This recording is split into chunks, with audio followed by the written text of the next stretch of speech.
The courtroom was quiet at first, almost too quiet. It was one of those moments where you could hear the faint hum of the air conditioner or the occasional shuffle of papers being adjusted on the table.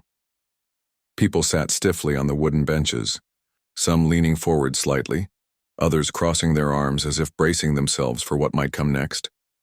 The room wasn't particularly big, but it felt crowded because of the weight of the situation. Everyone knew this hearing mattered. At the center of it all stood Lieutenant Laura Monroe. She was a striking figure, not just because of her sharp features or the way her blonde hair was pulled back into a tight bun, but because of how she carried herself. Laura had always been someone who exuded confidence. Her military uniform fit her perfectly, its creases ironed to perfection, every medal and badge shining under the fluorescent lights. But today there was something different about her. Maybe it was the slight twitch in her jaw whenever she glanced toward the defendant's side of the room, or maybe it was the way her hands clenched into fists when certain questions were asked. Across from her sat Chief Petty Officer Marcus Johnson. He wasn't flashy like Laura. He didn't need to be. Marcus was built solid, his broad shoulders filling out his own uniform in a way that made him look larger than life. His dark skin gleamed subtly under the light streaming through the high windows, and his demeanor was calm, almost unnervingly so. While Laura seemed ready to burst at any moment, Marcus looked like he belonged here, like he'd faced worse situations and come out on top. And honestly, that was probably true. As a decorated Navy SEAL, he'd seen things most people couldn't even imagine. This courtroom? It was just another challenge to overcome. The case itself revolved around an incident during a classified mission several months ago. According to Laura's testimony, Marcus had disobeyed direct orders, putting his team at risk. She claimed he acted recklessly, disregarding protocol and endangering lives. It was serious stuff, the kind of accusation that could end careers, or worse. But Marcus wasn't buying it. Every time Laura spoke, he listened intently, nodding occasionally as if to acknowledge her points before dismantling them piece by piece. "You say I ignored orders," Marcus said, his voice low and steady. "But according to my report, and the reports of 2 other team members, I followed standard operating procedures. If anything, it was the chain of command that failed us."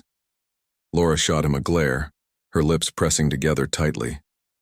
"Your standard operating procedures put men in danger, Johnson. Don't twist this into something it's not."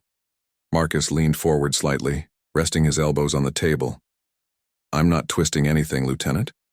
You're the one cherry-picking facts to suit your narrative." The tension between them crackled like electricity. Even the judge, a wiry older man with thinning gray hair, seemed uneasy.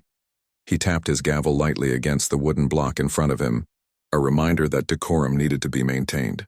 But neither Laura nor Marcus seemed willing to back down. As the questioning continued, Laura grew more agitated. She hated how effortlessly Marcus countered her arguments. No matter what angle she approached from, he found a way to refute her claims without raising his voice or losing his cool. It was infuriating. And then came the moment that changed everything. Laura was midway through explaining why Marcus's actions constituted insubordination when he interrupted her. Not rudely, but firmly. "Lieutenant, with all due respect, your timeline doesn't add up. My team initiated contact with the target based on intel we received hours before your alleged direct order. Are you suggesting we should have ignored actionable intelligence?" Laura froze. For a split second, she looked unsure, caught off guard by his precision. But instead of admitting fault or reconsidering her stance, something inside her snapped. All the frustration, all the pressure she'd been carrying for weeks, it boiled over in an instant. Without thinking, she stepped forward, closing the distance between them in 2 quick strides. Before anyone could react, she shoved Marcus, hard enough to make him stumble backward. The courtroom erupted. Gasps echoed through the space as people jumped to their feet, craning their necks to see what had happened. The judge slammed his gavel repeatedly, shouting for order. Security officers rushed forward, positioning themselves between Laura and Marcus. Meanwhile, Marcus simply straightened up, brushing imaginary dust off his sleeve. His expression hadn't changed much. He still looked calm, almost bored, but there was a flicker of something in his eyes. Disappointment, amusement, it was hard to tell. "What is the meaning of this?" the judge demanded, his face red with anger. "Lieutenant Monroe, explain yourself," Laura stammered, clearly horrified by what she'd done. "Your Honor, I apologize, that was unprofessional, but he—" "No excuses," the judge barked, cutting her off. "This is unacceptable behavior in my courtroom. Both of you will remain silent until further notice." For the rest, an order. The days following the courtroom incident passed in a blur for Laura Monroe. News of what happened spread like wildfire, not just within the military but also among civilian news outlets. Headlines screamed about the altercation, painting Laura as reckless and unprofessional. Social media exploded with opinions, some defending her actions as justified frustration, others condemning her outright. Either way, her name was everywhere, and it wasn't in a good light. Laura tried to stay focused on her work, but distractions were everywhere. Every time she walked into a room, conversations would stop abruptly. People avoided making eye contact. With her, their whispers trailing off when she got too close. Even her closest colleagues kept their distance, unsure of how to act around her after such public humiliation. It felt like everyone had turned against her overnight. Her commanding officer called her into his office the day after the hearing. Major Daniel Carter was a no-nonsense man in his late 50s, with graying hair and a stern expression that never seemed to soften. He motioned for Laura to sit down, then leaned back in his chair, studying her carefully before speaking. "Lieutenant," he began, his tone measured but firm, "you know I've always supported you. You're talented, dedicated, and have a bright future ahead of you, if you play your cards right." Laura nodded stiffly, though she already knew where this conversation was headed. "But what happened in that courtroom? That display?" Carter shook his head, disappointment etched on his face. "It's unacceptable. Not only did you violate protocol, but you embarrassed yourself, and this entire division." "I understand." "Sir?" Laura said quickly, her voice tight. "I lost my temper. It won't happen again." Carter raised an eyebrow. "Won't happen again? Lieutenant, do you realize the magnitude of what you've done? Chief Petty Officer Johnson is a decorated Navy SEAL, respected by his peers and superiors alike. Assaulting him in open court isn't just a breach of conduct, it's career suicide." Laura flinched at the word suicide. She hadn't thought of it that way, but deep down she knew he was right. Her reputation was hanging by a thread, and if she didn't fix things soon, it might snap completely. "There's going to be an investigation," Carter continued. "You'll be suspended pending its outcome. Until then, I suggest you lay low and figure out how to salvage whatever's left of your career." With that, he dismissed her, leaving Laura alone in the hallway outside his office. She stood there for a moment, staring blankly at the floor. Suspended. The word echoed in her mind, heavy and suffocating. How could she possibly recover from this? Meanwhile, Marcus Johnson returned to active duty almost immediately. After the hearing, the charges against him were dropped due to lack of evidence. His commanding officers praised him for maintaining composure during the ordeal, and many viewed him as a victim of injustice rather than a perpetrator. But Marcus wasn't interested in playing the role of a martyr. For him, the incident was more than just a personal affront. It was symptomatic of larger issues within the system. Over the next few weeks, Marcus began reaching out to other service members who had faced similar challenges. Some were veterans who had been unfairly discharged. Others were still serving but struggling under biased leadership. Together, they formed a loose network, sharing stories and strategizing ways to bring attention to these systemic problems. One evening, Marcus met with a group of these allies in a quiet corner of a local bar. They sat around a small table, nursing drinks and talking quietly so as not to draw attention. Among them was Sergeant Emily Dawson, a former Marine who had been discharged without proper explanation after reporting sexual harassment. There was also Captain Ryan Patel, an Army officer who had faced discrimination despite years of exemplary service. "We need to make noise," Marcus said, leaning forward slightly. "Not just for ourselves, but for everyone else who's been pushed aside or silenced. What happened in that courtroom? It's not unique, it's happening all over, and we can't let it continue." Emily nodded, her dark eyes filled with determination. But how do we get people to listen? Most folks don't want to hear about this stuff. They'd rather pretend everything's fine. That's why we start small, Marcus replied. We document every case, gather evidence, and build a narrative that can't be ignored. And we use Lieutenant Monroe's actions as an example. Not to shame her, but to highlight the bigger picture.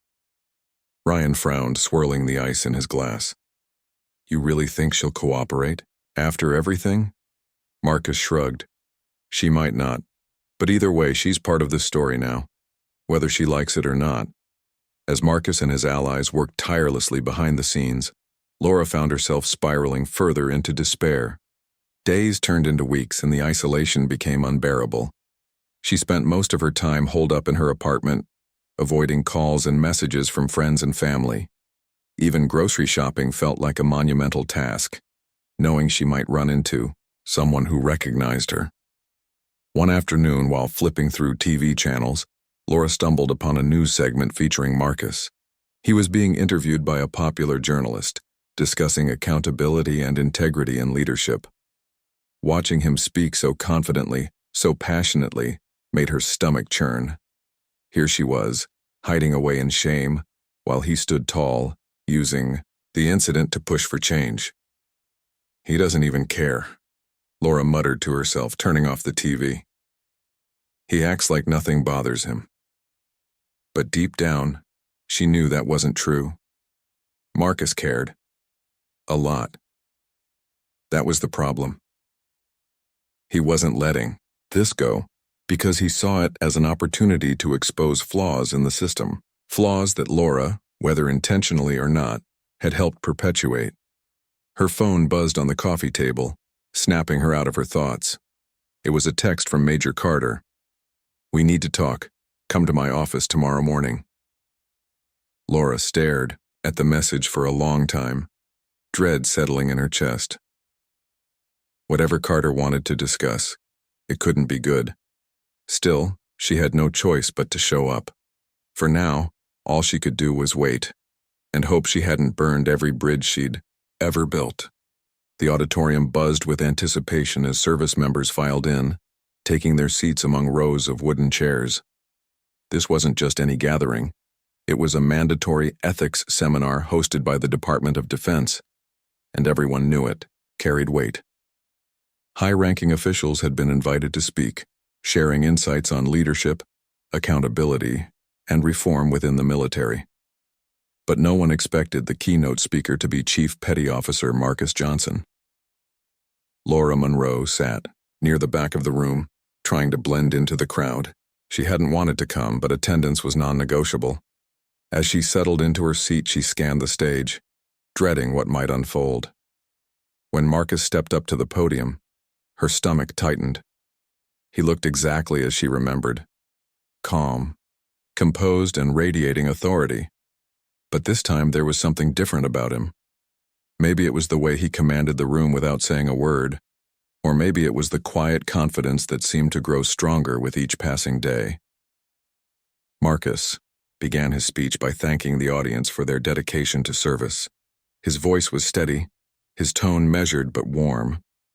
Today, he said, pausing briefly to let his words sink in, we're here to talk about integrity, not just as individuals, but as part of a system that demands trust and fairness. He went on to discuss the importance of accountability, using real-life examples to illustrate how even small lapses in judgment could have far-reaching consequences. Laura shifted uncomfortably in her seat as he recounted stories of service members who had faced injustice because of bias or negligence. Each story hit close to home, reminding her of her own actions in the courtroom weeks earlier. Then came the moment Laura feared most. Without naming her directly, Marcus described an incident involving a senior officer who had allowed emotions to cloud their judgment. When we act out of anger or pride, he said, locking eyes with Laura for a brief second, we risk losing sight of our values. And when that happens, we undermine not only ourselves but the very foundation of what we stand for. The audience erupted into applause, clearly moved by his message. Laura, however, felt exposed. It was as if Marcus had stripped away every layer of defense she'd built around herself, leaving her raw and vulnerable. Her cheeks burned with shame as whispers rippled through the crowd. Some people glanced back at her, their expressions unreadable but knowing. After the seminar ended, Laura lingered behind, waiting until most of the attendees had cleared out before making her way backstage. She didn't know why she was doing it. Maybe it was guilt, maybe it was desperation, but she needed answers, needed to confront him. She found Marcus standing alone near the exit, packing notes into a leather folder. For a moment, she hesitated, unsure of what to say. Then, steeling herself, she stepped forward. "Chief Petty Officer Johnson," she began, her voice trembling slightly. "We need to talk." Marcus turned to face her, his expression neutral. "Lieutenant Monroe," he replied, his tone polite, but guarded. "What can I do for you?" Laura swallowed hard, searching for the right words. I wanted to ask why you won't let this go. Why are you dragging this out? Don't you think enough damage has been done?" Marcus studied her for a moment, then sighed. "This isn't about you, Lieutenant. It's about ensuring that no one else has to endure what you put me, and countless others, through. What happened in that courtroom wasn't an isolated incident. It's part of a pattern, and patterns need to be addressed." Laura shook her head, frustration bubbling to the surface. "You make it sound like I'm some kind of villain, like I set out to ruin your life." "And did you?" Marcus countered gently. "Did you stop to think about the impact of your actions before you acted? Or were you too caught up in your own narrative to see the bigger picture?" His words struck a nerve, and Laura felt tears prick at the corners of her eyes. "I made a mistake," she admitted, her voice breaking. "But does that mean I deserve to lose everything? My career, my reputation?" Marcus softened slightly, his gaze less accusatory. "No one deserves to lose everything, Lieutenant, but mistakes have consequences. The question is whether you're willing to learn from them or keep repeating them." Laura stared at him, torn between anger and regret. "So what do you want? From me? An apology? A confession? Because I already apologized. To the judge, to my superiors, to anyone who would listen." "It's not about apologies," Marcus said firmly. "It's about action. About taking responsibility and using your position to drive change. You have a chance to make things right, Lieutenant, to help us create a better system for everyone." Laura opened her mouth to argue but stopped herself. Deep down, she knew he was right. She couldn't undo what had happened, but she could choose how to move forward. Still, the thought of joining forces with Marcus, of admitting she'd been wrong, felt almost unbearable. "I'll think about it," she muttered finally, turning to leave. "That's all I can promise." As she walked away, Marcus watched her go, a flicker of hope crossing his face. He knew convincing her wouldn't be easy, but he also knew she wasn't beyond redemption. Sometimes all it took was planting a seed and giving it time to grow. Over the next few days, Laura wrestled with Marcus's words. She replayed their conversation over and over in her mind, struggling to reconcile her pride with the reality of her situation. Every time she considered reaching out to him, doubt crept in. What if he rejected her? What if she failed? Her uncertainty didn't go unnoticed. Major Carter called her into his office again, this time with a stack of papers spread across his desk. "Lieutenant," he said, gesturing for her to sit, "I've been reviewing the investigation report. Things aren't looking good for you." Laura nodded grimly. "I figured as much, sir." Carter leaned forward, his expression serious. "There's still a chance to turn this around, but it's going to require cooperation. Chief Petty Officer Johnson has been leading an initiative to address systemic issues within the military. If you join him, if you actively participate, you might be able to salvage your career." Laura blinked in surprise. "He wants me to work with him?" "He's offered you a chance," Carter clarified. "Whether you take it is up to you. But let me be clear. This is your last shot. Don't waste it." That night, Laura sat alone in her apartment, staring at the ceiling. She thought about Marcus's offer, about the possibility of redemption. It wouldn't be easy. In fact, it would probably be one of the hardest things she'd ever done. But maybe, just maybe, it was worth it. Taking a deep breath, she picked up her phone and typed out a message. "I'm ready to listen, let's talk." Laura's decision to reach out to Marcus came with a mix of fear and determination. She didn't know what to expect when she sent that message, but within hours he responded. "Meet me tomorrow morning at 800 hours, the reply read. "Be ready to listen and act." The next day, Laura arrived at a small conference room tucked away in a quiet corner of the base. It was far from the prying eyes of others, which made her nervous. What exactly had she agreed to? When she walked in, Marcus was already there, seated at a round table surrounded by stacks of folders and papers. His expression was unreadable, neither welcoming nor hostile. "Thanks for coming," Marcus said simply, gesturing for her to take a seat. "This isn't going to be easy, but it's necessary." Laura nodded, steeling herself. "I understand. Tell me what I need to do."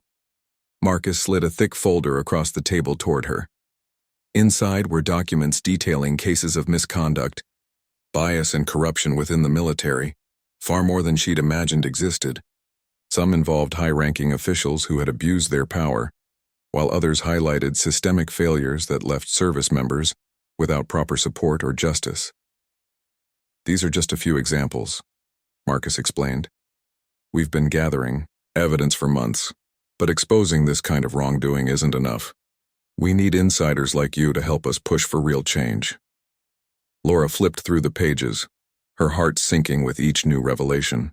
She recognized some of the names mentioned in the reports, people she'd admired, trusted even. The realization hit her hard. The problem wasn't just a few bad apples. It ran deeper than she'd ever suspected. "What do you want me to do?" she asked finally, looking up at him. "For starters, we need your testimony," Marcus replied. "Not just about what happened in the courtroom, but about everything you've seen during your time in service. Patterns, behaviors, decisions that felt off, they all matter." Laura hesitated. Testifying against powerful figures would put her career, and possibly her safety, at risk. Yet, sitting here with Marcus, seeing the weight of these injustices laid bare, she couldn't ignore the truth anymore. If she wanted redemption, this was her chance to earn it. "I'll do it," she said quietly but firmly. "But I can't promise it'll be easy." Marcus gave her a small, approving nod. "No one expects it to be. But you're stronger than you think, Lieutenant. And you won't be alone." Over the following weeks, Laura threw herself into the work. She spent long hours reviewing case files, drafting statements, and meeting with Marcus and his team. At first, it was overwhelming. The sheer volume of information was staggering and the stakes felt impossibly high. But as she dug deeper, something shifted inside her. For the first time in months, she felt like she was making a difference. Not just for herself, but for others who had been silenced. Her involvement didn't go unnoticed. Rumors began circulating about her collaboration with Marcus, and soon, pressure mounted from unexpected places. One evening, as she left the base, a car pulled up beside her. A man rolled down the window, a senior officer she vaguely recognized, and leaned out. "Lieutenant Monroe," he said, his voice low and menacing. "You should think carefully about whose side you're on. This crusade of yours, it's not going to end well." Laura froze, her pulse racing. She forced herself to stay calm. "With all due respect, sir, I'm only doing my duty." The man smirked, shaking his head. "Duty? Is that what you call it? You're playing with fire, Lieutenant. Be careful. It burns." Without another word, he drove off, leaving Laura standing there, shaken but resolute. She knew then that she was in over her head, but backing down wasn't an option anymore. As the campaign gained momentum, so did resistance.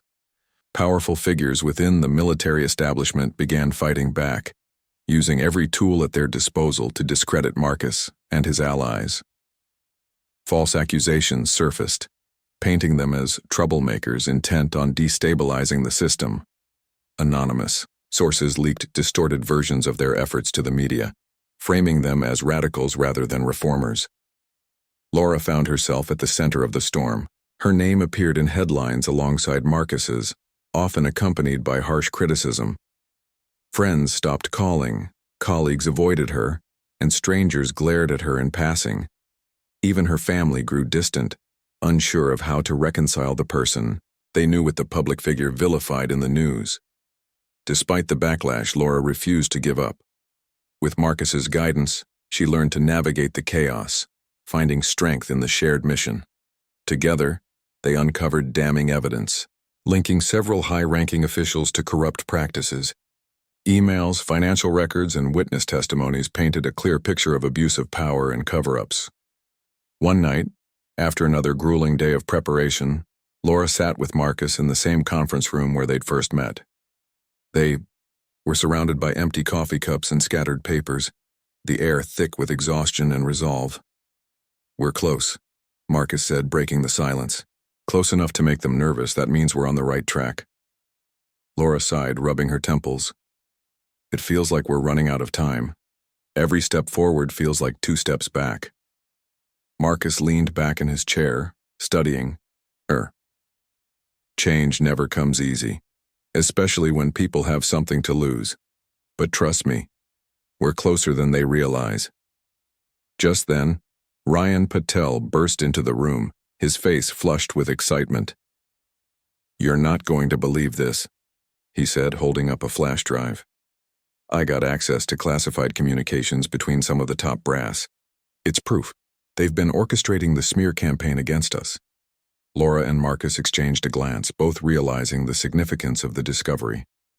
This was it, the smoking gun they'd been searching for. The fallout was swift and dramatic. Once the evidence was released to investigative journalists and internal review boards, the scandal exploded. High-ranking officials were called into questioning, their careers hanging by a thread. Investigations spread across multiple levels of command, exposing decades of unchecked power and privilege. For Laura, the victory was bittersweet. While the truth was finally coming to light, she couldn't escape the toll it had taken on her life. Her reputation remained tarnished, and many still viewed her as a traitor to the system she once served.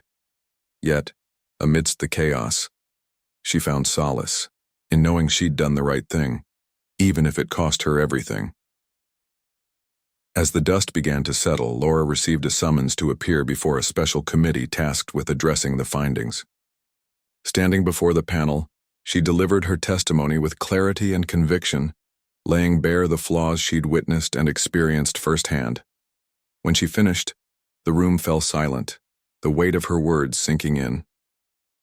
Later that evening, as she walked back to her quarters, Marcus caught up with her. "You did good today," he said, offering a rare smile. "Real good." Laura managed a weak smile in return. "I hope it's enough." "It is," Marcus assured her. "Trust me, you've already changed things for the better." Though the road ahead remained uncertain, Laura felt a flicker of hope for the first time in months. The fight wasn't over, but she was no longer fighting alone. And sometimes, that made all the difference. Months after the scandal broke, the military community began to settle into a new rhythm. Investigations had led to significant changes. Some officials were removed from their positions, while others faced disciplinary actions. New policies, aimed at increasing transparency and accountability, were introduced, signaling the start of a long-overdue transformation. For those involved, however, life remained complicated. Laura Monroe stood outside the same courtroom where everything had unraveled months earlier. She wasn't there for a trial this time, but to attend a meeting about ongoing reforms. As she waited for Marcus to arrive, she reflected on how far she'd come, and how much farther she still had to go. Her suspension had been lifted, but her rank hadn't been fully restored. Still, she was grateful just to have another chance. When Marcus appeared, he greeted her with a nod. "Ready?" he asked simply. "As ready as I'll ever be," Laura replied, forcing a small smile. They walked inside together, heading toward the conference room where a group of officers and civilian advisors awaited them. The meeting focused on implementing systemic changes to prevent future injustices. Laura listened intently as proposals were discussed.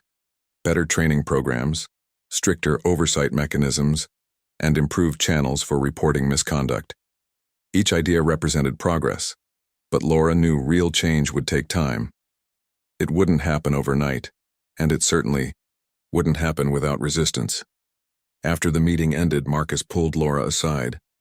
"How are you holding up?" he asked, his tone softer than usual. "I'm okay," she admitted. "It's hard, though. Some days it feels like no matter what I do, people will always see me as, well, you know." Marcus nodded knowingly. "I get it. Trust takes time to rebuild, especially when trust has been broken before, but don't forget, you're not doing this for them. You're doing it because it's right." His words resonated with her, reminding her why she'd chosen to stay the course despite all the challenges. Later that week, Laura received an unexpected invitation to join a newly formed initiative aimed at mentoring young service members.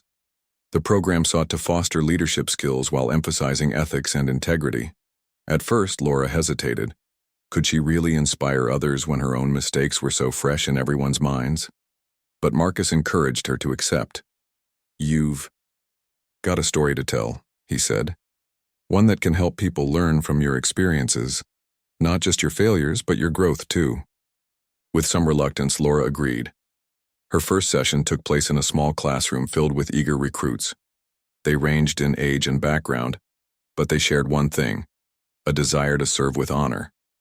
Standing before them, Laura felt nervous, but determined.